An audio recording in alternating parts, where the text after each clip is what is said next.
Bismillahirrahmanirrahim. Allahumma sholli ala Muhammad wa ali Muhammad. Assalamualaikum warahmatullahi wabarakatuh. Pelajaran logika. Pada pelajaran kali ini saya ingin menyampaikan peran logika dalam kehidupan kita. Artinya logika ini di mana letak manfaatnya, letak kebutuhan kita terhadap logika. Pada kali ini saya menggunakan buku Mizanul Fikri, buku logika Mizanul Fikri karya dari Asy-Syaikh Falah Al-Abidi dan As-Sayyid Sa'ad Al-Musawi. Kembali ke pertanyaan kita bahwa sebenarnya kenapa kita memerlukan logika? Dengan kata lain, di manakah peran logika dalam kehidupan kita? Untuk menjawab pertanyaan ini, saya perlu menjelaskan beberapa hal sebagai pendahuluan. Dari pendahuluan ini, insya Allah akan jelas di mana letak peran logika itu. Kalau kita berbicara tentang manusia, maka kita yakin bahwa Allah Subhanahu wa Ta'ala menciptakan manusia untuk pertama kalinya, dan di saat manusia itu diciptakan atau di saat manusia itu lahir, manusia itu sama sekali tidak mengetahui suatu apapun. Dalam sebuah ayat Allah berfirman, qala Allah Ta'ala wallahu akhrajakum min butuni ummahatikum. Allah mengeluarkan kalian dari perut ibumu, la ta'lamuna syai'an, di mana kalian tidak mengetahui apapun. Wa ja'ala lakumus sam'a wal absar. Kemudian Allah menciptakan bagi kalian pendengaran dan penglihatan, wal afidah dan hati, la'allakum tashkurun, sehingga kalian bisa bersyukur. Jadi manusia pertama kali diciptakan sama sekali tidak mengetahui apapun. Lalu Allah Subhanahu wa Ta'ala membekali manusia dengan dua hal. Yang pertama, Allah membekali manusia dengan kemampuan untuk mengetahui, untuk mencari tahu, untuk menggali. Kemampuan untuk mencari tahu. Kemudian yang kedua, di samping Allah memberikan kemampuan kepada manusia, Allah juga memberikan kecenderungan. Untuk apa? Untuk tahu. Jadi kemampuan saja tidak cukup. Kemampuan harus dibarengi, didukung oleh kecenderungan untuk tahu, keinginan untuk tahu. Orang boleh jadi mampu, tapi manakala tidak ada keinginan untuk mencari sesuatu, dia tidak akan mencari. Demikian juga kecenderungan saja tidak cukup, harus juga dibarengi dengan kemampuan. Boleh jadi orang itu punya kecenderungan yang kuat untuk tahu, tapi dia tidak memiliki kemampuan. Itu pun tidak akan membantu dia untuk mencari sesuatu. Oleh karena itu Allah Subhanahu wa Ta'ala membekali manusia dengan kemampuan dan kecenderungan.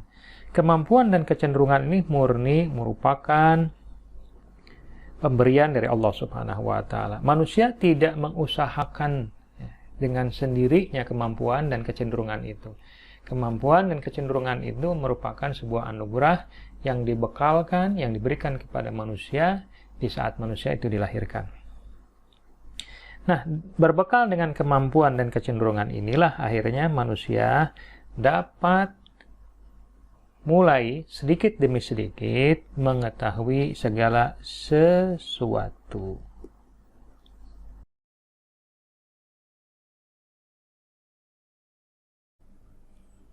Baik, sekarang saya ingin sedikit membahas tentang manusia dan daya manusia.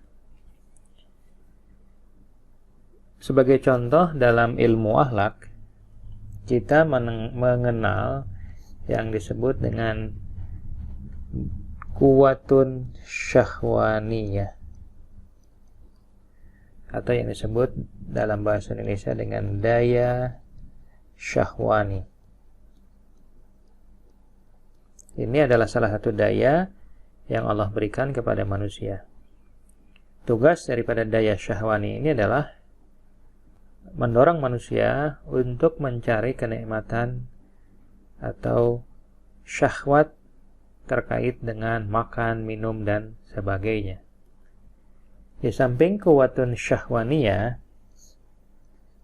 Allah juga membekali manusia dengan kuwatun ghadabiyah, yaitu daya amarah. Fungsi daripada daya ini adalah yang mendorong manusia untuk melakukan perlawanan, marah, kemudian menentang, bertahan. Ini adalah beberapa contoh dari fungsi yang dilakukan oleh kuwatun ghadabiyah. Ini contoh saja. Jadi ada dua daya yang Allah berikan kepada manusia. Dua daya ini banyak dibahas dalam ilmu akhlak. Tentu dua daya ini tidak ada kaitannya dengan logika. Yang ingin saya jelaskan adalah bahwa Allah Subhanahu wa taala di samping dua daya ini juga membekali manusia dengan daya kognitif, yaitu daya yang berkaitan dengan pengetahuan. Jadi Allah Subhanahu wa taala membekali manusia dengan daya kognitif, yaitu daya yang hubungannya dengan pengetahuan. Setidaknya ada 5 daya penting yang Allah Subhanahu wa taala berikan kepada manusia. Daya yang pertama yang Allah berikan kepada manusia adalah kuwatun hissiyah, atau yang dalam bahasa Indonesia kita terjemahkan dengan daya indrawi, yaitu kemampuan mengindra, di mana Allah Subhanahu wa taala memberikan 5 alat indra kepada manusia yang kemudian kita kenal dengan panca indra. Ada alat untuk melihat, alat mendengar, dan seterusnya. Jadi manusia itu melihat, manusia itu mendengar menggunakan kuwatun hissiyah atau daya indrawi. Kemudian yang kedua, Allah Subhanahu wa taala juga membekali manusia dengan daya yang lain, yaitu kuwatun khayaliyah atau daya ingat. Jadi setelah manusia itu melihat sebuah rumah misalnya, manusia mampu menyimpan apa yang dia lihat dalam ingatannya. Nah, tugas ini dilakukan oleh daya ingat atau kuwatun khayaliyah. Jadi meskipun rumahnya sudah tidak ada di hadapan dia lagi, atau dia tidak berada di hadapan rumah itu, tetapi manusia masih menyimpan gambar rumah tersebut di dalam benaknya. Nah, yang melakukan tugas ini adalah daya ingat. Kemudian yang ketiga, Allah juga membekali manusia dengan kuwatun mutakhayyilah, yaitu daya fantasi. Jadi kemampuan berfantasi. Yang dimaksud dengan berfantasi di sini misalnya begini. Manusia itu dengan daya indrawinya dia melihat kuda, melihat manusia, kemudian melihat burung. Kemudian dengan daya ingatnya dia menyimpan 3 gambar itu dalam benaknya. Kemudian manusia dengan daya fantasinya dia bisa menciptakan sebuah gambar baru, yaitu gambar kuda berkepala manusia bersayapkan burung. Ini gambar yang sungguh-sungguh baru. Ya, di mana gambar ini gabungan antara 3 gambar sebelumnya yang dia dapatkan dari daya indrawi yang kemudian dia ingat dengan daya khayaliyah itu. Nah, daya yang mampu menciptakan gambar-gambar baru yang tidak ada di dunia nyata seperti tadi, kuda berkepala manusia dan bersayap burung itu tidak ada realitasnya. Tapi manusia mampu menciptakan gambarannya. Nah, daya yang mampu melakukan ini adalah daya fantasi atau kuwatun mutakhayyilah. Ya. Atau dalam bahasa Indonesia juga bisa mungkin kita sering sebut dengan daya berkhayal. Ya. Tapi tentu berkhayal di sini beda dengan kuwatun khayaliyah. Jadi kadang ada kerancuan antara kuwatun khayaliyah dan kuwatun mutakhayyilah. Kuwatun khayaliyah itu daya ingatnya. Jadi keliru kalau diterjemahkan kuwatun atau daya berkhayal. Kuwatun khayal yang dimaksud dengan khayal di sini adalah kekuatan mengingat, kemampuan mengingat. Sementara kuwatun mutakhayyilah adalah daya fantasi atau daya berkhayal. Jadi beda antara khayal dengan takhayyul dalam istilah terutama yang banyak digunakan dalam ilmu nafs al-falsafi, ya, ilmu jiwa menurut tinjauan filsafat. Daya yang keempat adalah yang biasa disebut dengan kuwatun wahimah. Ini daya kognitif juga, terkait dengan pengetahuan juga.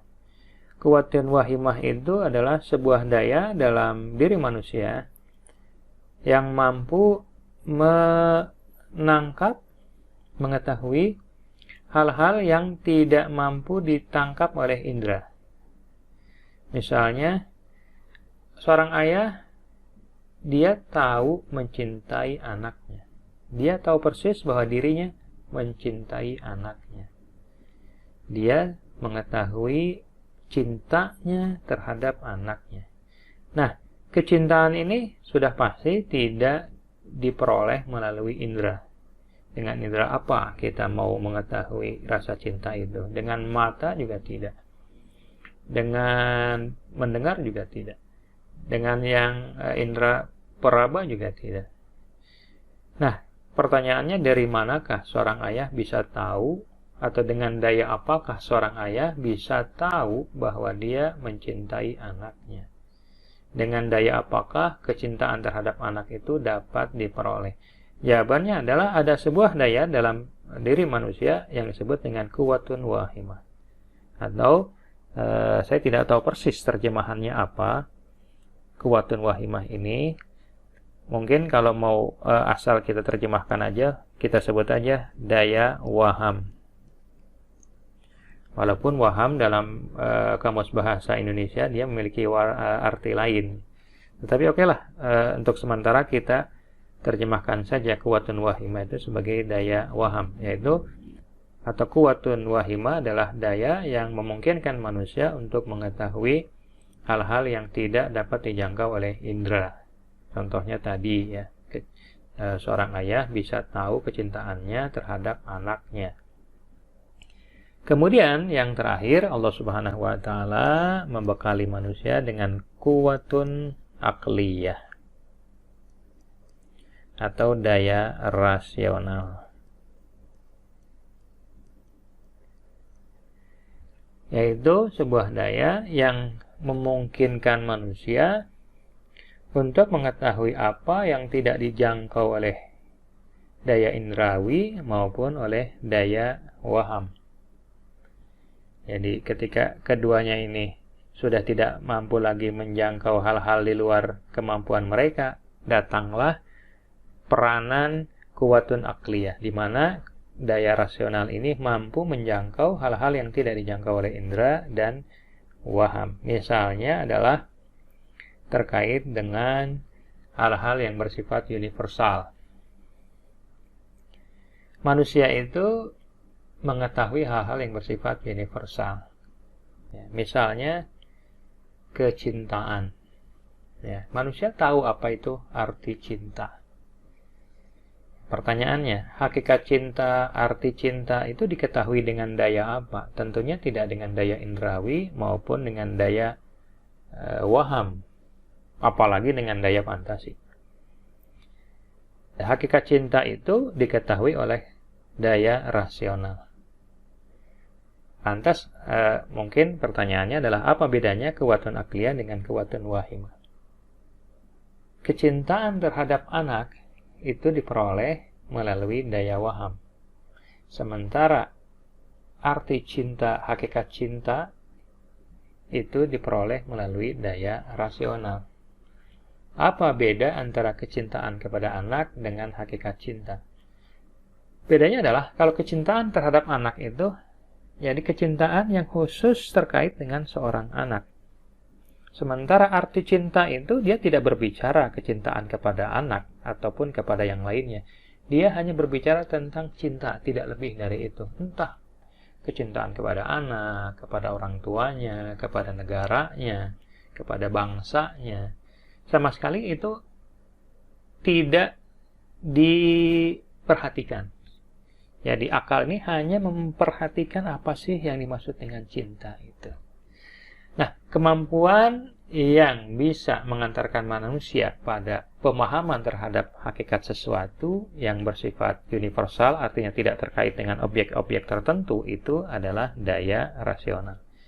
Jadi, ringkasnya, beda antara daya rasional dan daya waham adalah daya waham itu dia bisa mengetahui hal-hal yang sifatnya masih partikular, terkait dengan hal objek-objek tertentu saja, kecintaan kepada orang tua, kecintaan kepada anak. Sementara daya rasional adalah dia bisa paham apa itu cinta, terlepas apakah objeknya itu orang tua ataupun anak. Itulah beda antara daya rasional dan daya waham. Inilah 5 daya terkait dengan daya kognitif. Yang pertama kuwatun hissiyah, yang kedua kuwatun khayaliyah, yang ketiga kuwatun mutakhayyilah, yang keempat kuwatun wahimah, kemudian yang kelima kuwatun akliyah. Semuanya terkait dengan pengetahuan. Nah, insyaallah pada pelajaran selanjutnya kita masih akan berbicara tentang peranan logika. Jadi sejauh ini apa yang sudah saya jelaskan sebenarnya hanya sebagai muqaddimah saja, sebagai pendahuluan saja untuk mendapatkan jawaban apa sih peran logika itu. Insyaallah pada pelajaran kedua kita akan berusaha menjawab apa sih peran logika itu. Demikian, Assalamualaikum warahmatullahi wabarakatuh.